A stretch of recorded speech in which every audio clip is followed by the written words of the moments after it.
All right, so I'm in with my kitties here, cleaning litter, so don't mind me. But I just watched the video I just made, and I had said at one point there are 3 places where mixed dogs come from, because I was like, okay, there's all these mostly mixed dogs in the pound. Where do all these mixed dogs come from if they're not coming from legitimate, responsible breeders? And so we pointed out that they come from a lot of oops litters and backyard breeders who are just really small scale, like having a couple litters here and there. It's not like they're doing major operations, but they get the dogs that are easiest to find. So I know a couple actually kind of higher volume backyard breeders. I don't know them, but I know of them. They're kind of well known around here. And they look for people who are rehoming their intact dogs for free or for cheap, and they just breed whatever dogs that they have, and then they sell the mixes, and they are making profit because they don't do the things that a good breeder does. They don't do health testing. They don't breed the dogs to a standard, so they're not buying good quality dogs that fit any certain standard or have good temperaments. So the dogs they purchase are cheap. They don't do a lot of vet care for their animals. They don't do high quality food. They also don't really socialize the dogs. The dogs are mainly in kennels or like restrained so that they don't have to work with them to make sure they all get along. They just like, okay, we're going to bring this new dog in, and normally that new dog would, fight with another dog in the kennel, but they keep them separated, and that makes it more efficient. They also spend more time in the kennel, less time socializing and exercising, especially with their humans. So they're poorly socialized, and then when they do finally get dumped after breeding them back to back, they're really, really not good pets because they've just had so little exposure. They're very reactive, and that is dog abuse. If you're going to breed dogs, the dog should have as good of a life as any other pet, if not more, because you're investing much more into the dog's health because you want, quality puppies. So it should be more like dogs that are being bred are better cared for than those that are as pets. But that is not the case with backyard breeders. So I mentioned that there are 3 places that mixed breeds come from. Oops litters is one place, and those are people just kind of like casually, they might kind of want one, but it wasn't planned or intended really, but maybe just like, oh, okay, we'll get one litter and then we'll spay and neuter because that'll help us pay for these dogs anyway. And it's kind of like a way to offset the cost of having pets. I totally get that mentality because it is so expensive. It's such a huge part of your budget when you're poor and you have pets, as opposed to when you're wealthy.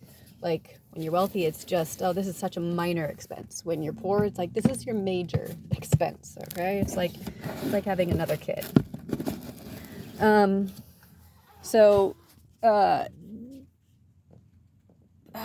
Mixed breeds come from oops litters and backyard breeders, but they also come from some rescues will bring in dogs from wild dog populations or feral. They'll trap them. So we have actually one well-known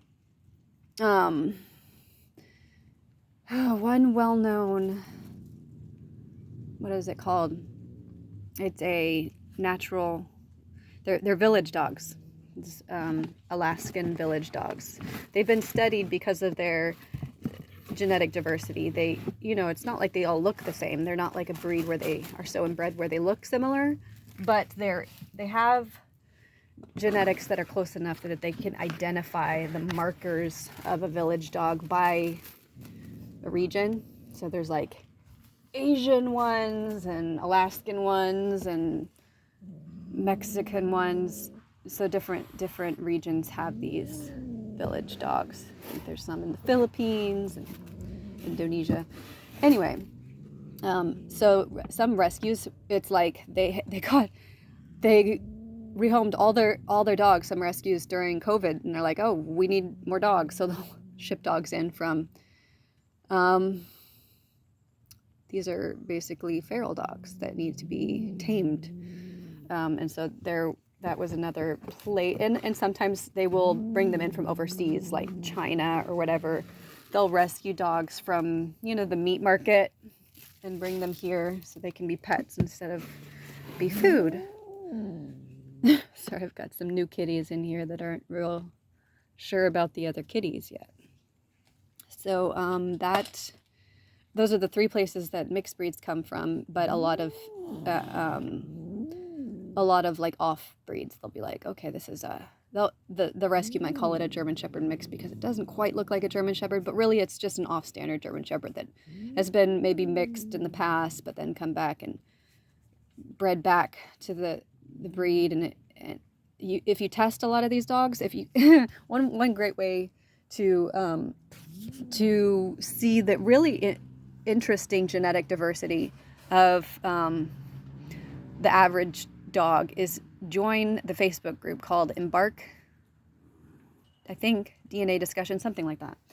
And it is if you have a mixed breed or even a pure breed, and you order an Embark DNA test. Embark is the biggest commercial provider that does DNA testing directly to consumers, and they'll tell you the breed percentage of your dog. So they have super mutts, which is like dogs that were kind of never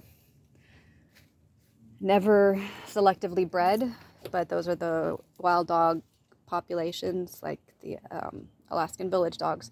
Those are super mutts. Actually, no, super mutts are even more diverse than that.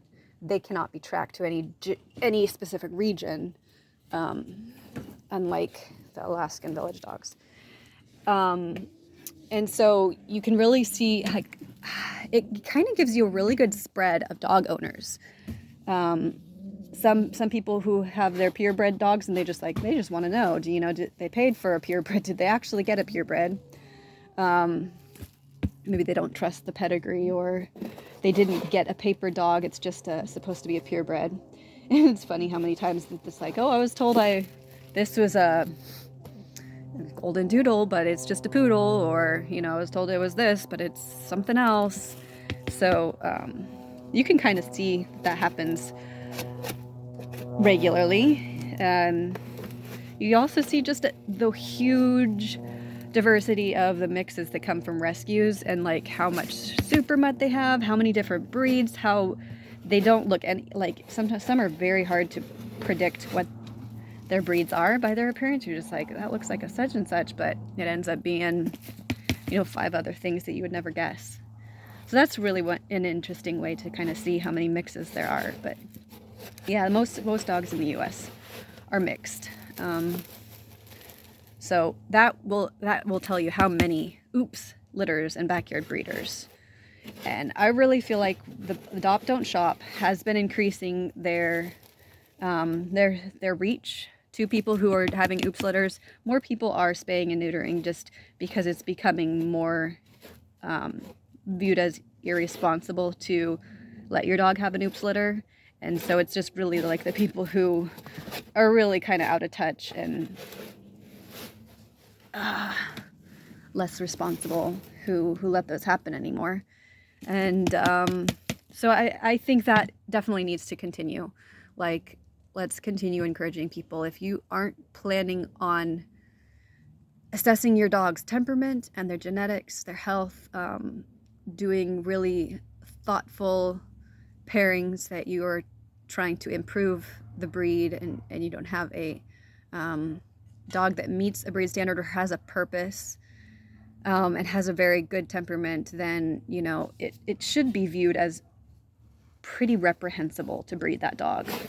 Like, I try not to be too judgmental towards people, just because it's like, I just don't want people making people feel bad. But honestly, someone should be making them feel bad, because maybe they end up with a really great litter by accident, but since they didn't test the DNA, they don't know if those dogs will end up being really unhealthy, developing some severe health problems, Like, I mean, there's some really bad things that dogs can suffer from health-wise. And so it's really important to know that you're breeding healthy dogs together. Okay, I'm gonna have to review that previous video to see where I need to go next. I'll be back.